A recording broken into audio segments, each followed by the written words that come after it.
The sun slowly set over the city of Chicago, painting the sky with orange hues that contrasted with the elongated shadows of the buildings. Ethan Montgomery walked absent-mindedly through Central Park, one of the few places in the Upper East Side where it was still possible to find a moment of peace amid the urban chaos. His footsteps echoed on the old pavement as his mind wandered through the countless problems he needed to solve the next day.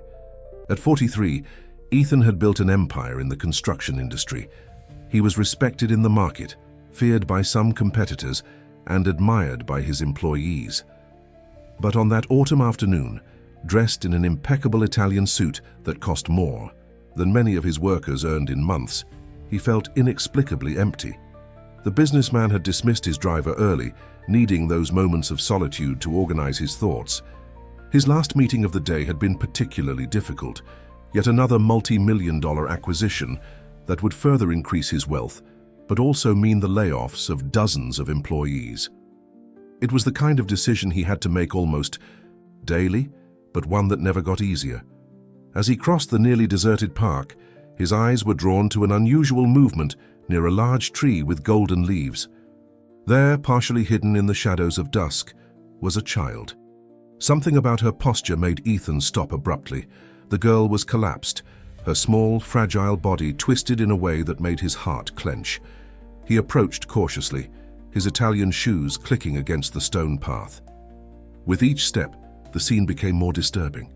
The child was dirty, her clothes torn and stained. There was blood, not much, but enough to make his stomach turn.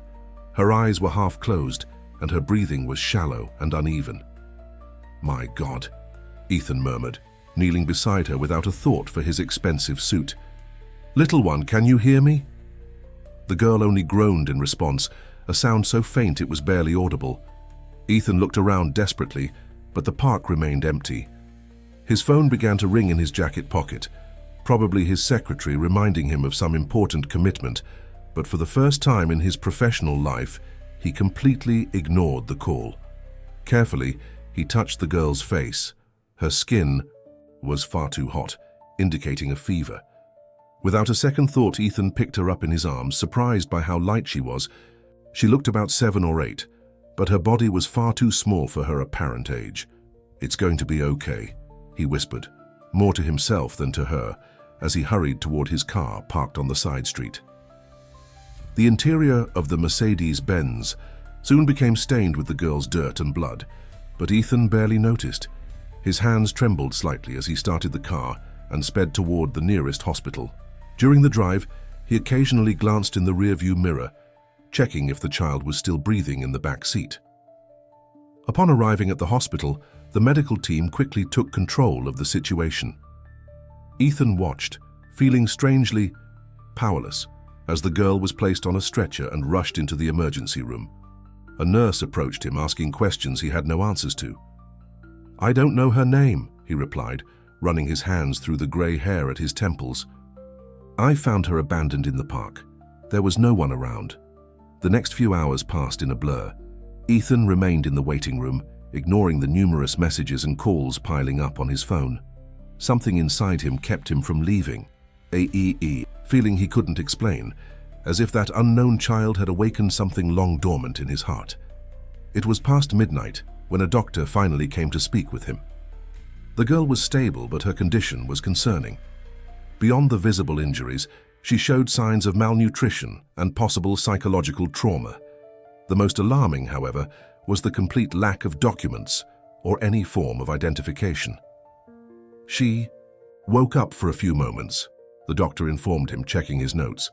"She only said her name is Emily, but we couldn't get any more information. She seems to be in shock." Ethan nodded mechanically, his mind racing in multiple directions at once. As a businessman, he was used to solving complex problems, but this situation was unlike anything he'd ever faced. Something about that hurt, abandoned child moved him deeply in a way he couldn't comprehend. "Can I see her?" he asked, surprising himself with the request. The doctor hesitated for a moment before agreeing. "Only for a few minutes. She needs rest." Entering the hospital room, Ethan felt his heart tighten. Emily looked even smaller and more fragile. Lying in that hospital bed, connected to tubes and monitors. Her face, now clean, revealed bruises that had been hidden by dirt earlier. He approached quietly, watching the steady rise and fall of her chest, the only sign she was alive. At that moment, something inside him shifted. A decision began to form in his mind, still hazy but undeniably present. He couldn't simply return to his normal life and pretend it had never happened. He needed to find out who that girl was and what had happened to her. More than that, he needed to make sure she would be okay. When he finally left the hospital in the early hours of dawn, Ethan already knew his life would never be the same. What he couldn't yet imagine was that this seemingly chance encounter would lead him to confront his own demons and unravel a mystery that would forever change not only his life, but also his understanding of family, love, and redemption. The days that followed were a whirlwind of emotions and disturbing discoveries. Ethan, accustomed to maintaining absolute control over his life and business, now found himself plunged into a situation completely beyond his grasp. The image of Emily, fragile and bruised in that hospital bed, haunted him even during his most important meetings. His once meticulously organized routine had completely transformed. Mornings, which he used to dedicate to video conferences with international investors, now began with visits to the hospital. Afternoons, once filled with board meetings, were interrupted by calls to social workers and private investigators. Emily was slowly recovering from her physical injuries, but her emotional state was concerning. The girl remained almost completely silent, responding only with minimal gestures to the doctors' and nurses' attempts at communication. Her large brown eyes seemed to carry a weight far greater than any child should bear. During one of his visits, Ethan witnessed something that shook him to his core. He was sitting beside Emily's bed trying to establish some kind of connection when a nurse entered to change her IV. The abrupt movement made the girl flinch violently, her eyes wide with terror. It was such a visceral reaction, so full of fear, that Ethan felt his own body go cold. "She shows clear signs of trauma," the hospital psychologist explained during a private conversation. "The kind of behavior we're observing suggests a history of prolonged abuse. It wasn't just an isolated incident that brought her here." The professional's words hit Ethan like a punch to the gut. In his mind, an increasingly dark picture formed of what this child might have endured. Anger began to rise inside him, anger at whoever had hurt an innocent child, anger at a world that allowed such things to happen. At night, in his penthouse overlooking Central Park, Ethan couldn't sleep. The walls that once made him feel safe and powerful now seemed to suffocate him. During one of those sleepless nights, his gaze fixed on an old photograph he kept above the fireplace, the only remaining image of his sister, Claire. Claire had disappeared 15 years earlier, leaving only unanswered questions and a void that had never been filled. Ethan had spent years trying to find her, pouring a fortune into private investigators, but every lead had ended in a dead end. Eventually, he had to accept that he might never discover what really happened to her. Looking at the photograph, Ethan felt a familiar pang of guilt. His last conversation with Claire had been a heated argument about her life choices. He, already a successful businessman by then, disapproved of her relationship with a man he deemed unsuitable. The last words they exchanged were harsh, filled with resentment.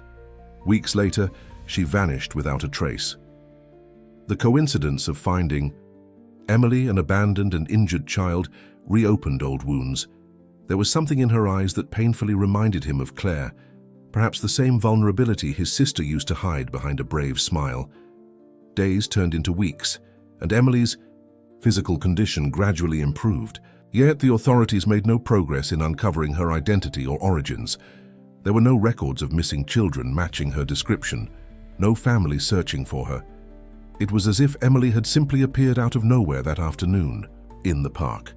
Ethan began preparing for the possibility that Emily would need to be sent to a shelter once she was discharged. The idea deeply unsettled him. There was something about this child that awakened a protective instinct he didn't even know he had. It was during a particularly difficult afternoon that something unexpected happened. Ethan was sitting by Emily's bedside as usual, when he noticed her watching him with a different intensity. Her eyes, once distant, seemed focused on him with newfound curiosity. "Why do you keep coming back?" Her voice was barely a whisper, hoarse from disuse, but to Ethan, it was like thunder on a clear day. These were the first words she had spoken directly to him since he found her. The question caught him off guard. Why indeed did he keep coming back? Why had an unknown child become so important in his life? The answer came before he could think. Too much about it. Because no one should be alone when they're hurt, he replied simply. Emily kept looking at him for a long moment as if weighing the sincerity of his words. Then slowly, her small, still bruised hands moved toward something under the pillow. Ethan watched, holding his breath, as she pulled out a crumpled, folded piece of paper. What she revealed in that moment would change everything, though neither of them could yet grasp the magnitude of the revelations to come. The piece of paper in their hands held a secret that would connect their stories in a way no one could have predicted, unearthing long-buried truths and reopening wounds that had never truly healed. With trembling hands, Emily extended the crumpled paper to Ethan. The businessman took it carefully, as if handling something precious and fragile. As he unfolded the document, his heart nearly stopped. It was a torn piece of a birth certificate, and though much of it was illegible, stained and faded, one name stood out with disturbing clarity: Emily Claire Montgomery. The surname Montgomery made Ethan's blood run cold. It was his last name, the same as his missing sister's. For a moment he stood frozen, staring at the letters that seemed to dance before his eyes. His mind raced to process the implications of the discovery, while his heart pounded violently against his chest. Where did you get this?" he asked, his voice shaking slightly. Emily shrugged, a gesture that seemed to carry the weight of the world. "It's always been with me," she replied softly. "It's the only thing I have. The woman at the orphanage said it was found with me when I was left there." Ethan felt the world spin around him. Orphanage? His mind fired in 1,000 different directions, trying to connect the dots of a story that was beginning to take shape. A story that he feared was intrinsically tied to his sister's disappearance. "Emily," he began, trying to keep his voice steady despite the storm raging inside him. "Do you remember how long you were at the orphanage?" The girl frowned, as if trying to sort through hazy memories. "A long time," she finally answered. "But then she came, the bad woman." A chill ran down Ethan's spine. "What bad woman, Emily?" The girl's eyes filled with tears and she began to tremble visibly. Ethan immediately regretted the question, realizing he had touched a still fresh wound. Instinctively, he moved closer and took her hand, small and fragile, in his. "It's okay," he whispered. "You're safe now. No one will hurt you." Emily gripped his hand with surprising strength, as if it were an anchor in the storm of painful memories. "She said she was my aunt," she continued in a low, almost inaudible voice. "But she lied. She always lied." Ethan felt his heart tighten. The thought that someone could take advantage of an orphaned child, claiming a false kinship, enraged him. But there was something more there. A missing piece of the puzzle he still couldn't fit. "Emily? Can you remember that woman's name?" The girl shook her head. "She wouldn't let anyone call her by her name. We just called her Madam." At that moment, a nurse entered the room to check Emily's vitals. Ethan noticed the girl immediately withdrew, retreating into her usual silence and distrust. The conversation would have to wait, but he already had enough information to begin his own investigation. Leaving the hospital that night, Ethan made 2 calls.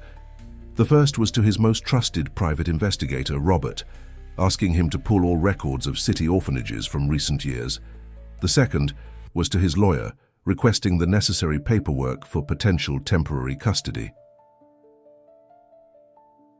Back in his once apartment, Ethan spent hours examining the torn piece of the birth certificate from different angles, trying to uncover more details from the smudged and ripped sections. The name Claire on the document couldn't be a coincidence. His sister had disappeared 15 years ago, enough time to have had a daughter who would now be around Emily's age. But if Emily really was his niece, why had Claire never mentioned her existence? Why hide the girl in an orphanage? And who was the mysterious woman who had taken her from there, only to abandon her injured in that park? As he watched the illuminated city through the window of his penthouse, Ethan felt the weight of responsibility settle on his shoulders. This wasn't just about uncovering the truth about Emily now. It was about righting past wrongs, about giving her the protection and love she should have had from the beginning. By the next morning, Robert already had the first leads. He had identified 3 orphanages that could match Emily's story, all located in the metropolitan area of Chicago. More importantly, one of them had records of a girl with similar characteristics who had been taken away by a woman about 6 months prior. Ethan could hardly wait to share these discoveries with Emily, but when he arrived at the hospital, he found the girl in a state of extreme agitation. During the night, she had suffered violent nightmares, screaming and thrashing so much that she had to be sedated. She kept calling out for someone, the nurse on duty reported. A name. Claire, I think. The name struck Ethan like lightning. It was the confirmation he both feared and hoped for. Emily wasn't just connected to his missing sister, she was the key to unraveling a mystery that had haunted him for 15 years. And now, more than ever, he was determined to uncover the whole truth, no matter how painful it might be. The following days passed in a haze of anxiety and unsettling discoveries. Robert, the investigator Ethan had hired, had managed to locate the orphanage where Emily had stayed. It was a modest institution on the outskirts of Chicago, run by nuns for over 5 decades. The information they obtained there, however, only deepened the mystery. According to the records, Emily had arrived at the orphanage as a baby, left by a woman who identified herself only as a messenger. With her, aside from the torn piece of the birth certificate, was a sealed envelope with specific instructions. It was only to be opened when the girl turned 18. The envelope disappeared along with her, explained Sister Grace, a white-haired woman with compassionate eyes. The woman who came to pick her up. There was something off about her from the start. She presented seemingly legitimate documents, claiming to be the child's relative. But now, looking back, we should have investigated further. Ethan felt his stomach twist as he listened to the nun's description of the woman. Tall, elegant, with an accent that seemed forced and a barely noticeable scar near her chin. The nun also mentioned that she always wore gloves even on the hottest days and avoided making direct eye contact. "How could you hand a child over to someone like that?" Ethan asked, struggling to keep the anger from his voice. Sister Grace lowered her eyes, visibly troubled. The documents seemed flawless, and Emily, she was so happy with the idea of finally having a family. We had no idea. Her voice broke, and Ethan noticed the nun's remorse was genuine. Still, he couldn't help but think about all the suffering. That could have been avoided if someone had questioned more, investigated more, cared more. Back at the hospital, Ethan found Emily more talkative. His constant presence seemed to have built a bond of trust, and little by little she was beginning to open up. That afternoon, as they shared a snack he had brought, the first time he'd seen her show any interest in food, she began to talk about her time with the lady. She had a big house, Emily said, her voice still quiet but steadier. But it was cold. Everything there was cold. The walls, the furniture, even the people. People? Ethan asked gently. Were there others living there? Emily nodded slowly. Other children. But we weren't allowed to talk to each other. It was forbidden. If we disobeyed... She stopped abruptly, her small body trembling at the memory. Ethan felt his heart tighten. The picture forming was growing darker. This wasn't just a story of abandonment. There was something much bigger and more sinister at play. But before he could ask more questions, Emily continued, her voice now barely a whisper. One night I heard them talking, the lady and another woman. They were talking about my mother. Ethan's heart raced. What did they say, Emily? That she had tried to protect me, that she... Emily closed her eyes tightly, as if trying to recall the exact words. That she had died trying to keep me away from them. The revelation hit Ethan like a physical blow. Claire, his sister, had died trying to protect her daughter. But protect her from what? From whom? The answer seemed tied to that mysterious woman, the lady, and her house of horrors. That night, after leaving the hospital, Ethan barely slept. The puzzle pieces were beginning to fit together, forming a picture he dreaded facing. His sister hadn't simply disappeared. She had gone into hiding, trying to protect her newborn daughter from something or someone. And now, 15 years later, that same danger had found Emily. Robert brought more disturbing information the next morning. There were records of other missing children who matched the pattern, all taken from different orphanages by a woman claiming to be a distant relative. Some of those children were never seen again. "There's one more thing," Robert said hesitantly. "I found a connection to your family, Mr. Montgomery. Your mother." "What about my mother?" Ethan asked, a chill running down his spine. "She was part of a high society women's group that funded orphanages in the 80s. The same group had ties to illegal adoptions and—" Ethan raised his hand, signaling for silence. His mind flashed.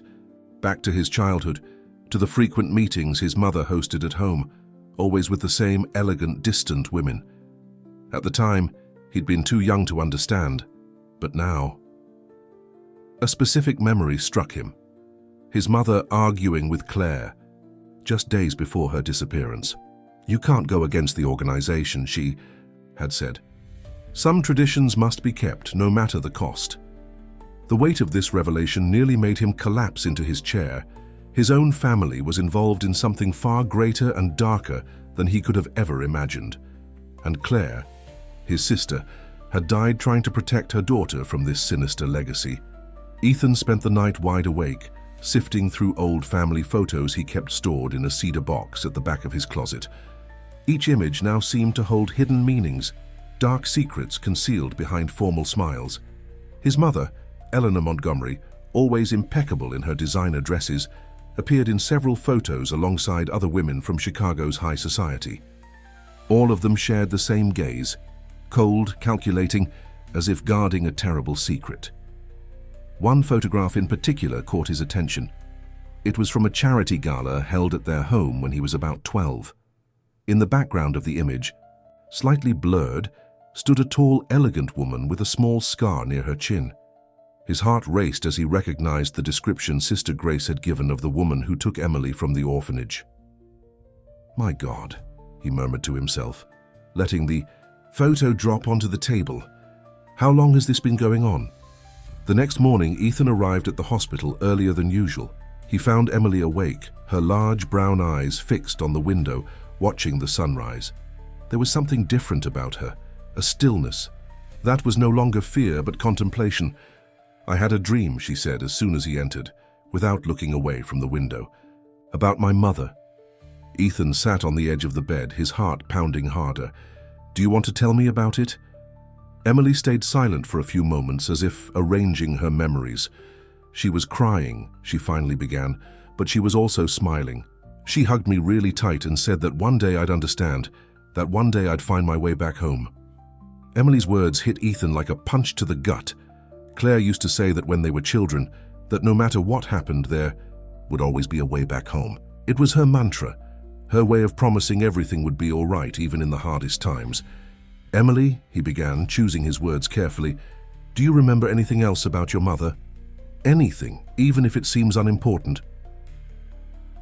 The girl furrowed her brow deep in thought. "She used to sing to me," she answered after a moment, "a song about birds and freedom.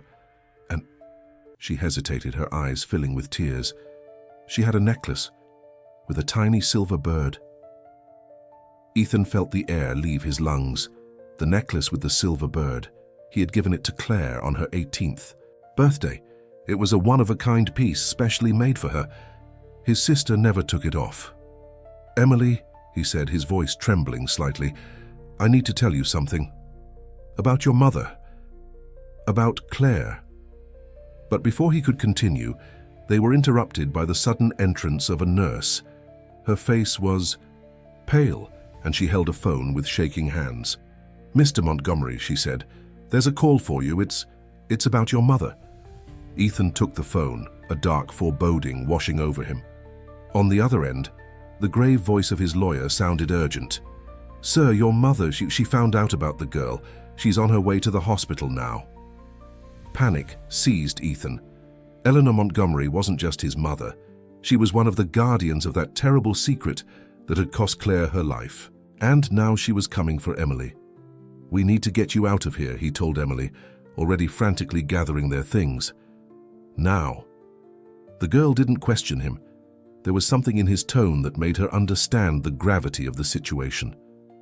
With quick, precise movements, Ethan helped her dress, ignoring the nurse's weak protests about discharge procedures. As he helped Emily put on her shoes, he could hear the distant sound of high heels clicking against the hallway floor. The sound grew louder with each second, like a metronome marking the approach of danger. "Trust me," he whispered to Emily, lifting her into his arms. "I won't let anything bad happen to you. Never again." The girl wrapped her arms around his neck, burying her face in his shoulder. The gesture of absolute trust made something inside him break and rebuild at the same time. In that moment, Ethan knew he would do anything to protect her, even if it meant confronting his own mother and the entire empire of secrets she represented. The sound of heels grew closer. Ethan knew they had only seconds before Eleanor found them. With Emily secure in his arms, he headed for the emergency exit, his footsteps echoing down the empty hallway. Behind them, his mother's authoritative voice could already be heard, demanding information about a certain patient's room. The race against time had begun, and Ethan knew what was at stake was far more than just Emily's safety. It was the chance to finally bring justice to Claire's memory and dismantle a web of secrets that had destroyed countless lives over decades. Ethan's Mercedes-Benz sped through the streets of Chicago at high speed, while Emily remained curled up in the passenger seat, hugging her knees. The businessman kept his eyes fixed on the road, but his mind raced frantically, trying to devise a plan. They couldn't return to his apartment. It would be the first place his mother would look. "Where are we going?" Emily asked quietly, breaking the tense silence that had settled in the car. Ethan tightened his grip on the steering wheel, his fingers whitening from the pressure. An idea began to form in his mind. There was a place, a refuge only Claire and he knew about, an old country house on the outskirts of Greenwich, bought in secret years ago, when his sister first began showing signs of fear. "Somewhere safe," he replied, trying to sound more confident than he felt. "A place where no one will find us." As he drove, his phone wouldn't stop ringing. His mother's name flashed insistently on the screen, alternating with messages from Robert, his investigator. Ethan ignored all the calls except one, from his trusted lawyer, Dr. Paul. "They're furious," the lawyer informed as soon as Ethan answered via the car's Bluetooth system. "Your mother called the police, claiming kidnapping. They're setting up roadblocks at the main exits of the city." "She has no right," Ethan muttered through clenched teeth. "Emily is my niece, Claire's daughter." There was a moment of silence on the other end before the lawyer continued. "I have bad news about that. I just received some documents. According to official records, Claire never had a daughter. In fact, these papers state she died without any descendants." Ethan felt his stomach twist. "That's impossible. We have the birth certificate." "A torn piece of a certificate won't be enough," Dr. Paul interrupted. "They have complete documents, all seemingly legal." Ethan, they prepared for this, probably for years. Emily watched the conversation silently, her large eyes reflecting understanding beyond her years. When Ethan hung up, she spoke again, her voice surprisingly steady. "She had documents too. The lady. She showed them to anyone who asked, saying I belonged to her." "You don't belong to anyone," Ethan replied firmly, his voice thick with emotion. "You're a person, not property." The words seemed to touch something deep within Emily. For the first time since he'd met her, Ethan saw a small smile form on her lips. Shy, almost imperceptible, but still a smile. The sun was beginning to set when they finally reached the dirt road leading to the country house. The place was exactly as Ethan remembered, a modest two-story building partially hidden by a small grove. Claire had chosen the location precisely for its isolation. As he helped Emily out of the car, Ethan noticed she was limping slightly. Her wounds weren't fully healed yet. He carried her in his arms along the stone path to the porch, feeling her small body tremble against his chest. Inside the house, a thick layer of dust covered the furniture, but everything remained untouched. Ethan took Emily to the master bedroom, where a large wooden chest occupied one corner. With trembling hands, he turned the lock's combination, Claire's birth date. "Your mother left some things here," he explained, opening the chest, things she wanted to protect. The scent of old paper and stored fabric filled the air. At the top of the pile of belongings, a yellowed envelope caught his eye. It was addressed to him in Claire's unmistakable handwriting. "Dear brother," the letter began, "if you're reading this, it means something went wrong. It means I couldn't protect Emily as I planned." The next words made Ethan's blood run cold. Claire had discovered something terrible about their mother's organization, something far beyond illegal adoptions. It was a scheme involving powerful people, dirty money, and missing children. Children specifically chosen for their traits, taken from their families and raised for a singular purpose. "They have a plan for every child," the letter continued, "a destiny mapped out before they're even born. I couldn't let that happen to my daughter. I couldn't let her become part of this twisted game." Emily stepped closer silently, her eyes fixed on the paper in Ethan's hands. "She tried to save me, didn't she?" she asked softly. Ethan nodded, unable to hold back the tears forming in his eyes. "Yes, little one. She gave her life to protect you." A noise from outside made them both freeze. Car headlights lit up the windows, and voices began drawing nearer. Their refuge had been discovered. "Quick," Ethan whispered, tucking the letter into his pocket and scooping Emily into his arms again. "There's a basement. Your mother built an emergency exit. Let's go." But before they could reach the basement door, heavy footsteps echoed on the stairs. Time was up. The past they had tried so hard to avoid had finally caught up to them. The sound of footsteps grew closer. Ethan held Emily tighter against his chest, backing toward the far end of the room. His heart pounded so hard he feared it could be heard through the old walls of the house. The girl, meanwhile, remained utterly silent, as if she had learned the hard way the importance of making no noise in moments of danger. "Ethan?" His mother's voice echoed down the hallway, falsely sweet. "Son, I know you're there. Let's talk this through civilly." Eleanor Montgomery always had a way of making the softest words sound like veiled threats. Ethan knew that tone well. It was the same one she used when he or Claire did something she considered unbecoming of the family's reputation. "We don't have to do this the hard way," she continued, her heels now audible on the wooden hallway floor. "Think about your career, your future. Everything you've built could vanish in the blink of an eye." Emily trembled in Ethan's arms, and he realized she was crying silently.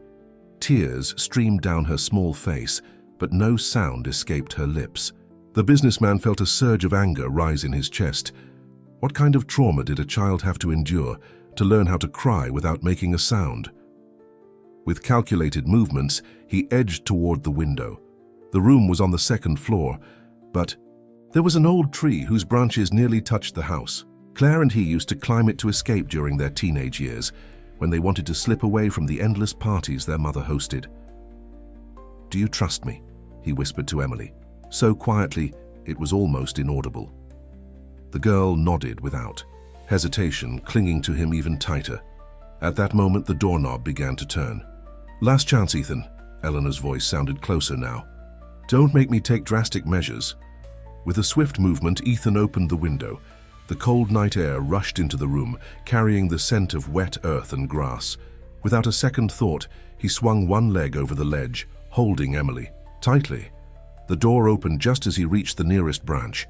His mother's furious scream echoed through the night, but Ethan didn't look back.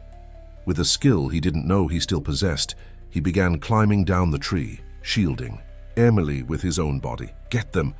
Eleanor's voice sounded hysterical now. "Don't let them escape!" As soon as his feet touched the ground, Ethan sprinted toward the woods. He knew that terrain like the back of his hand. He'd spent countless afternoons exploring every inch of it with Claire.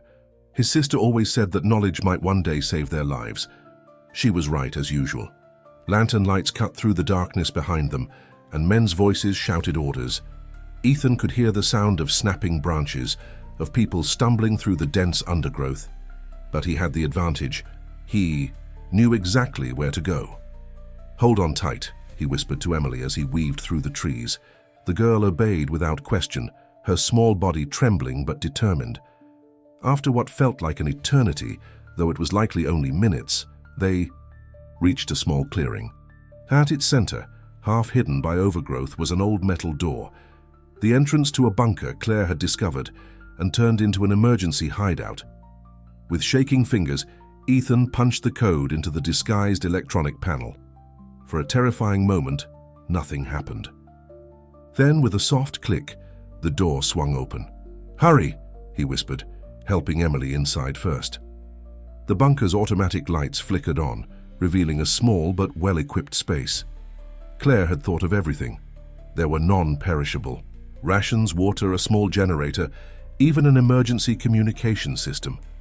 As soon as he shut the door behind them, Ethan collapsed to the floor, exhausted. Emily immediately curled up beside him, seeking comfort and safety. "She won't find us here," he assured her, wrapping his arms around the girl. "Your mother was much smarter than all of them." Emily looked up, studying his face with an intensity that reminded him so much of Claire it almost hurt. "Why do they want to catch me so badly?" she finally asked. Ethan hesitated, thinking of Claire's letter, of the discoveries he had made. How could he explain to a child that she had been born as part of a greater plan, a terrible scheme orchestrated by people who were supposed to protect her? "Because you're special," he answered at last. "So special that your mother gave her life to keep you free. And I promise, Emily, I'll honor her sacrifice. I won't let them turn you into something you don't want to be." The girl nodded, slowly, as if processing every word. Then, for the first time since he'd met her, she did something completely unexpected. She wrapped her small arms around him in a tight hug. "Thank you, Uncle Ethan," she whispered against his chest. The words hit him with full force. Uncle Ethan. It was the first time she had acknowledged him as family, as someone who truly cared. Silent tears began to stream down his face as he held his niece, Claire's daughter, the last link to his lost sister. Outside, the voices and lights continued their frantic search, but inside the bunker, uncle and niece had found a moment of peace, united by the memory of a woman who had given everything to protect what she loved most. Yet they both knew this peace was temporary. At some point, they would have to leave and face the truth, a truth that could destroy not only their lives, but the entire empire the Montgomerys had built over generations. The hours in the bunker passed slowly. Ethan kept his eyes fixed on the security monitor, which showed footage of the surrounding area, captured by cameras Claire had strategically placed years ago. His mother's men were still combing the woods, but their movements now seemed less coordinated, more desperate. Emily had fallen asleep on a small pull-out couch, wrapped in a blanket they'd found in one of the cabinets. Her sleep, however, was far from peaceful. Every now and then she would toss and murmur unintelligible words, her small face twisted in distress. Taking advantage of the relative calm, Ethan decided to examine Claire's letter more closely. There were parts he hadn't been able to read during their hurried escape, and something told him every word could be crucial to understanding the true scale of what they were up against.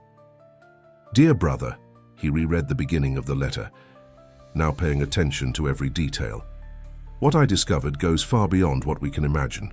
Our mother isn't just part of an organization, she's one of its founders. They call themselves the Guardians, and their goal is far more sinister than just illegal adoptions." Ethan felt a chill run down his spine as he kept reading. Claire described an elaborate scheme involving the selection of children with specific traits, not just physical, but primarily psychological. Children who demonstrated extraordinary resilience, adaptability, and above all, a particular kind of emotional intelligence. "They call them seed," the letter continued. "Each child is chosen for a specific purpose, trained from an early age to occupy strategic positions in companies, governments, and institutions. It's a form of control that spans generations, so subtle that almost no one notices." A louder whimper from Emily interrupted his reading. The girl had sat up abruptly, her eyes wide with fear. "It's okay," Ethan hurried to say, tucking the letter into his pocket and moving toward her. "You're safe." I dreamed about her again, Emily whispered, her small hands gripping the blanket tightly. About my mother. She was trying to tell me something important, but I couldn't hear it. Ethan sat beside her, wrapping a protective arm around her shoulders. Do you want to tell me more about the dream? Emily stayed silent for a few moments, as if trying to organize her memories. There was a place, she began hesitantly, a place with many doors. She showed me one door in particular with a strange drawing. It looked like a bird. Ethan's heart raced. In her letter, Claire had mentioned a secret office where the Guardians kept their most important records. The only clue she had left was a symbol, a stylized bird carved into an old wooden door. Emily, he said softly, I think your mother is trying to help us even now. That dream, it might be more than just a dream. The girl looked at him with a mix of curiosity and apprehension. What do you mean? Before Ethan could respond, a sharp beep sounded from the bunker's communication system. It was a specific frequency, one Claire had set up for emergencies. Only 3 people in the world knew that frequency: Claire, Ethan, and Robert, Ethan murmured, rushing to the radio. His private investigator must have discovered something important to risk contacting him this way. Robert's voice came through, broken but urgent. Sir, I found documents in your mother meeting tonight. All of them see you at the mansion. Which mansion? Ethan asked, trying to keep his voice low so as not to scare Emily. Upper East Side, number 1899. You need to go. Evidence, everything. The transmission cut off abruptly, leaving only static. Ethan knew that address well. It was an old mansion where his mother used to hold the most important meetings for her charity organization, or at least, that's what everyone thought it was.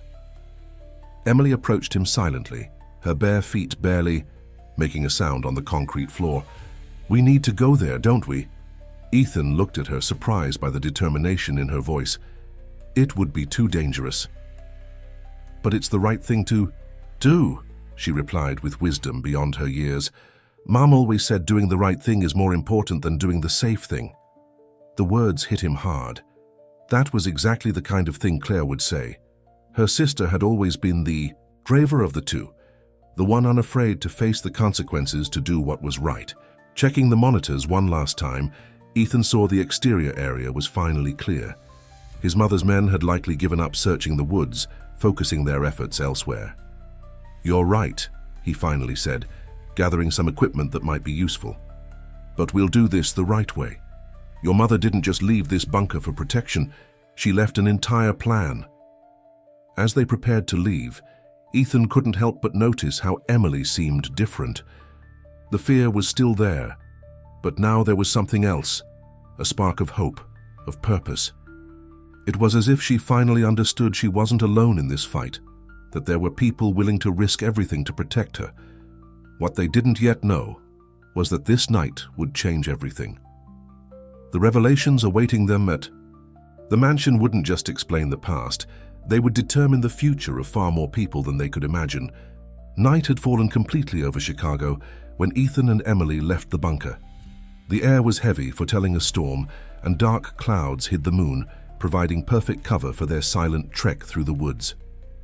Ethan carried a backpack with basic supplies Claire had left in the bunker, flashlights, a first aid kit, and most importantly, a set of old keys his sister had mentioned in her notes.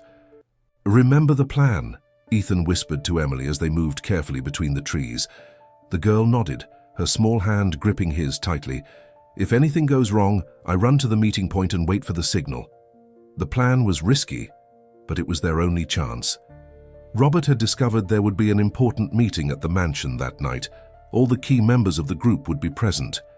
It was a unique opportunity to uncover the truth and perhaps find the evidence needed to dismantle the entire organization.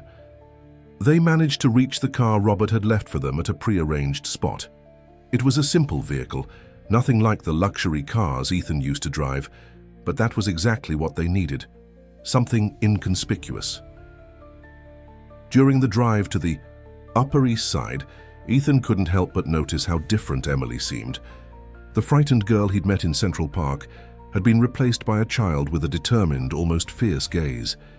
It was the same look he'd seen in old photos of Claire, the look of someone who had decided to fight, no matter the cost.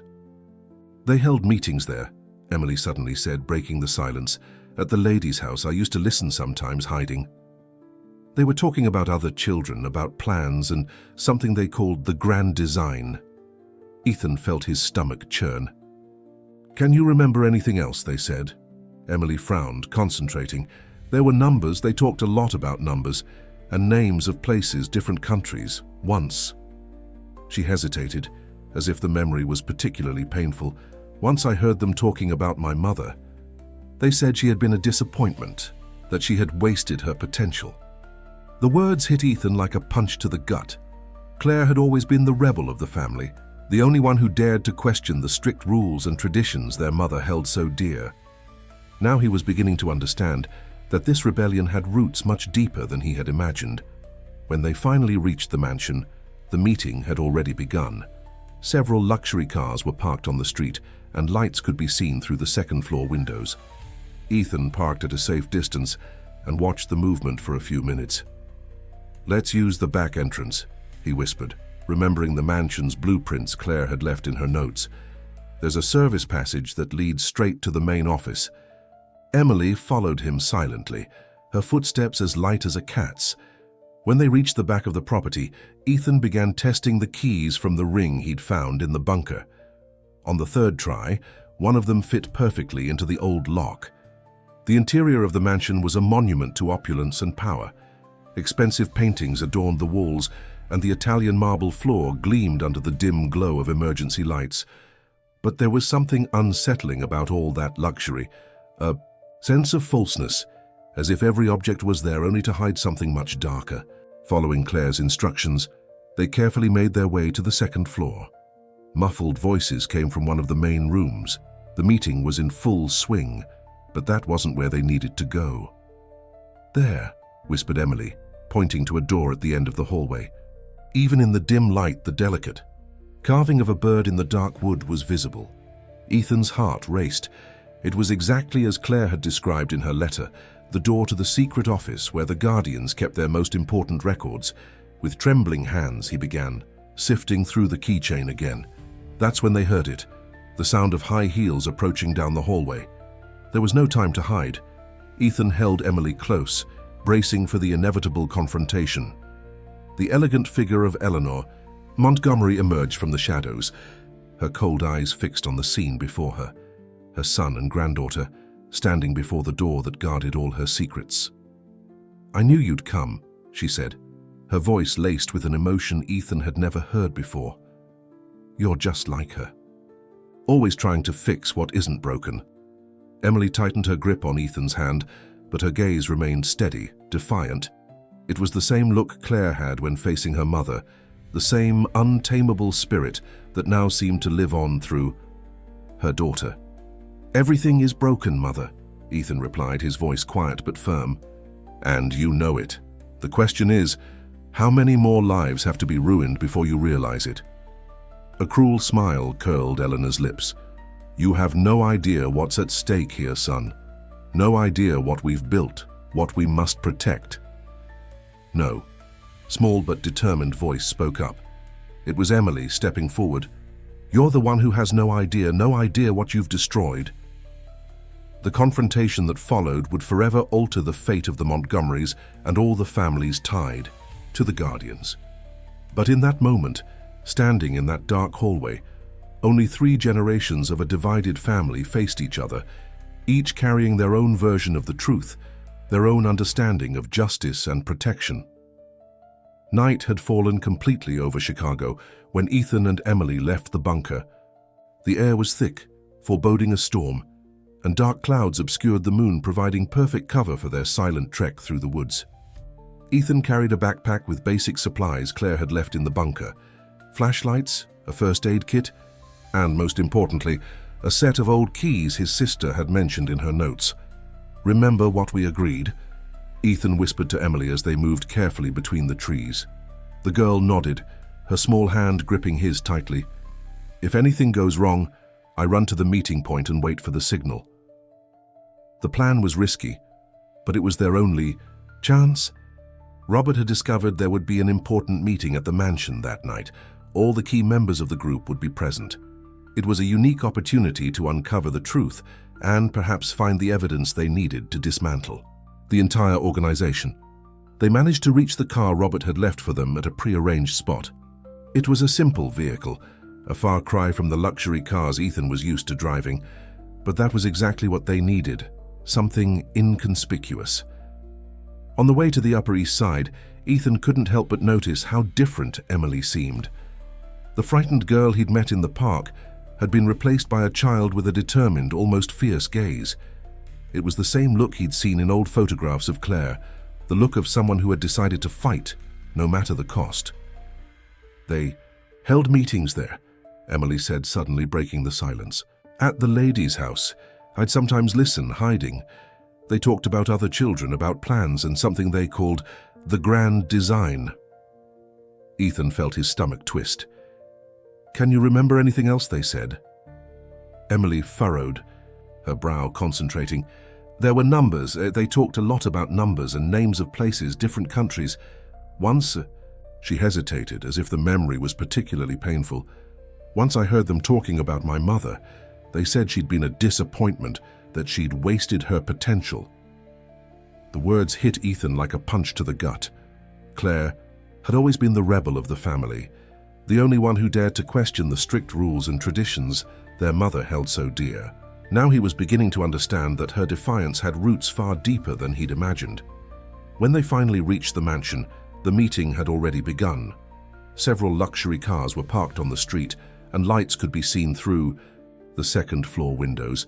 Ethan parked at a safe distance and watched the movement for a few minutes.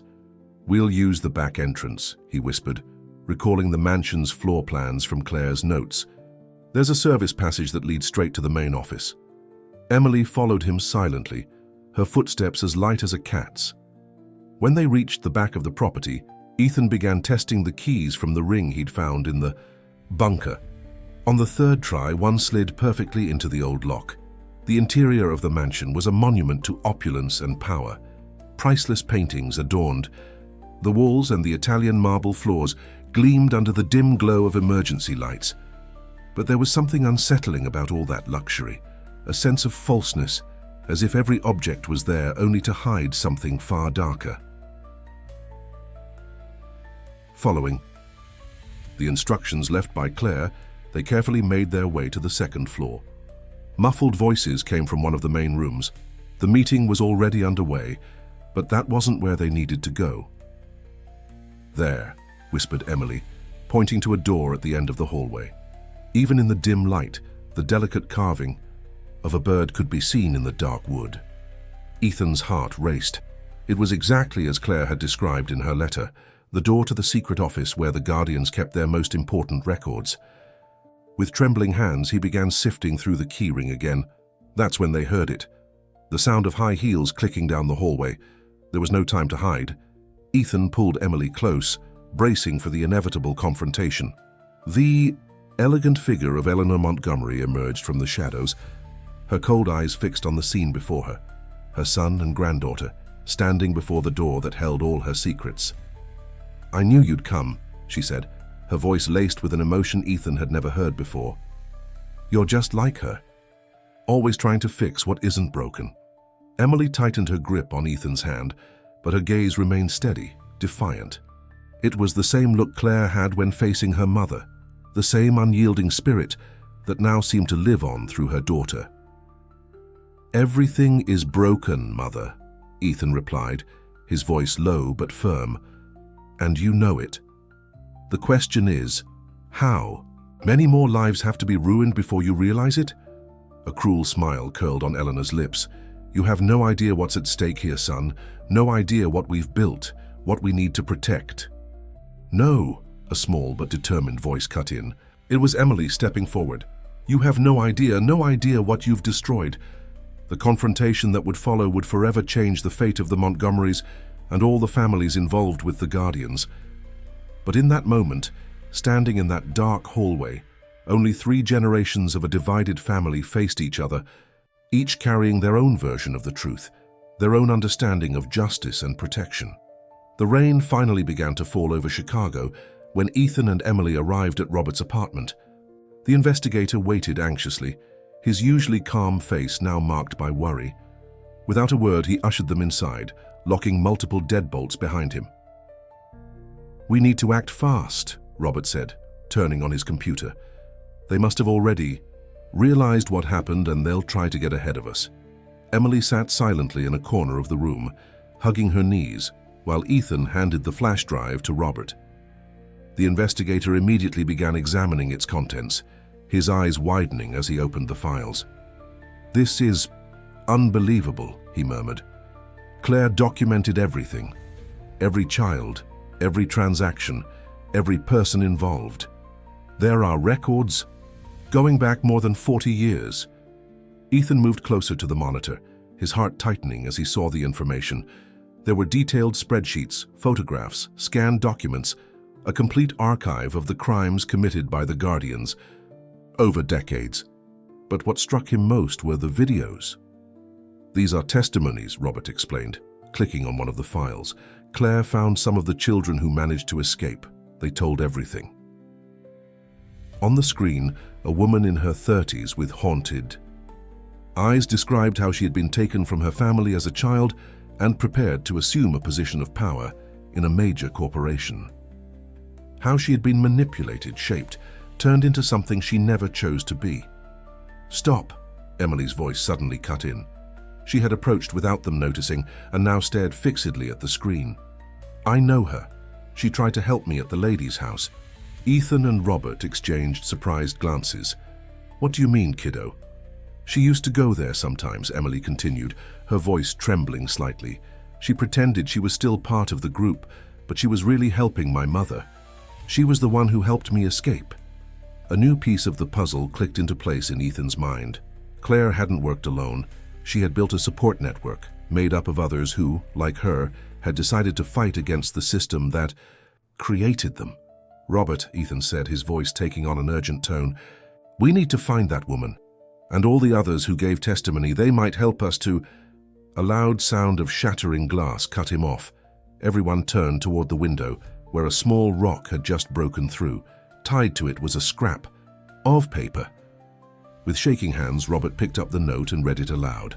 "Last chance. Return the flash drive by dawn or everyone in the videos will face the consequences." Emily began trembling violently, silent tears streaming down her face. "This is my fault," she whispered.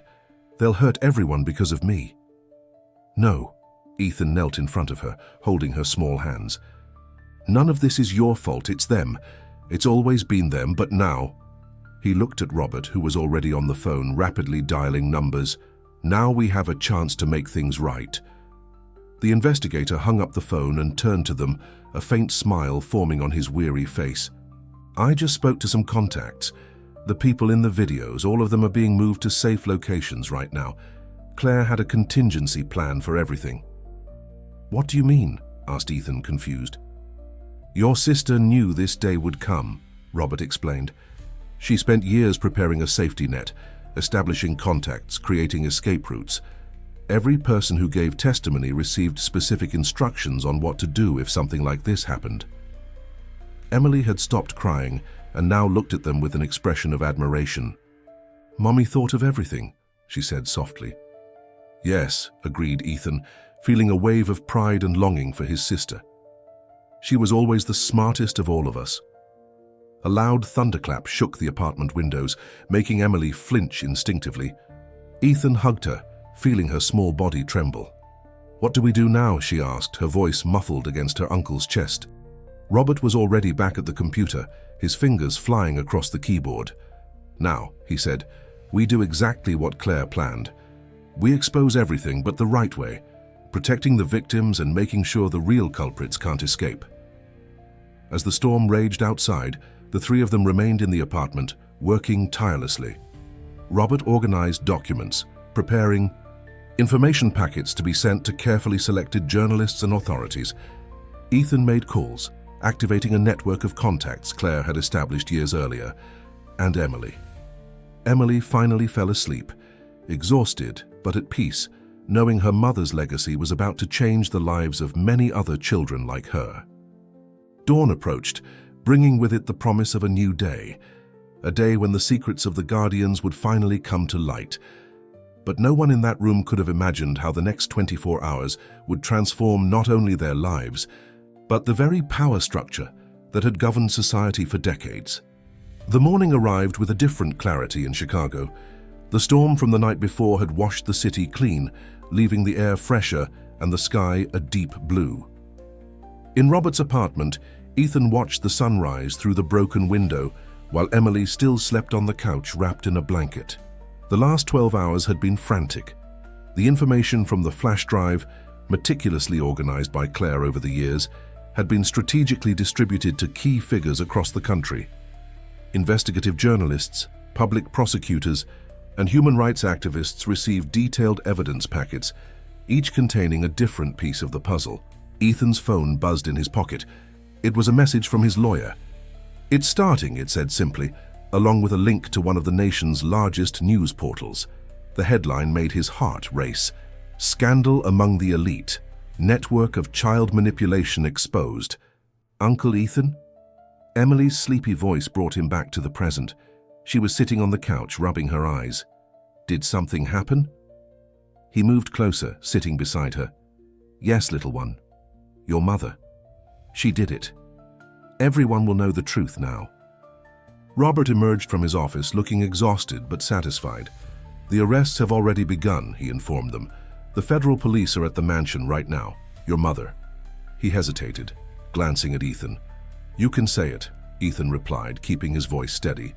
"She tried to flee but was stopped at the airport, along with several other women from the group." Emily took Ethan's hand, squeezing it gently. "Grandma, she was a victim too, wasn't she?" Ethan looked at his niece, amazed once again by her understanding and compassion. "Yes," he answered softly, "but that doesn't justify what she did. Sometimes people who've been hurt choose to hurt others instead of breaking the cycle." "Like Mom did," Emily finished, a small smile forming on her lips.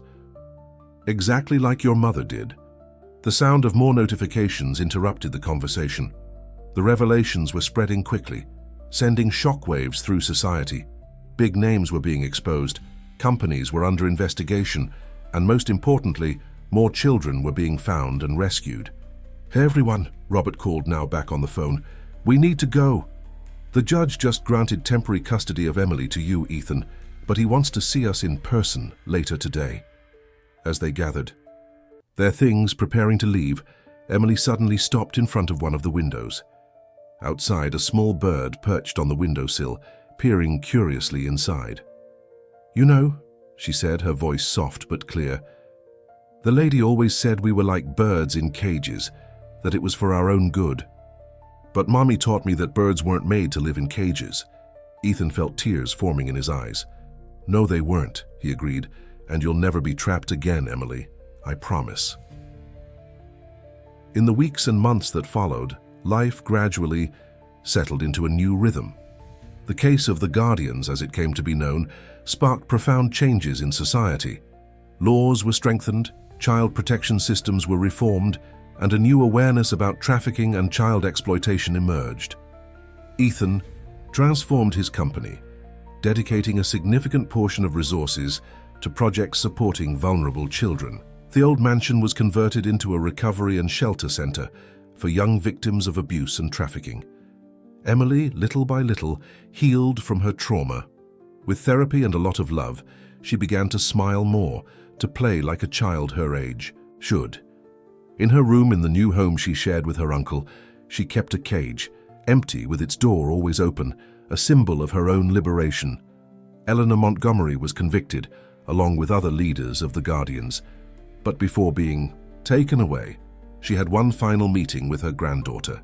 Emily, showing surprising maturity, offered her grandmother something she had never been able to give anyone: forgiveness. "I'm not doing this for you," the girl said during the visit. "I'm doing it for me because I don't want to carry anger in my heart. Mommy taught me that true freedom begins when we forgive." On a quiet afternoon, about a year after the events that changed their lives, Ethan found Emily in the garden at home. She was sitting under a tree, reading one of Claire's diaries they had found among the stored documents. "Uncle Ethan," she called, her eyes shining with a serene joy that once seemed impossible. "I think I finally understand what Mommy meant in her last letter." "What was that, little one?"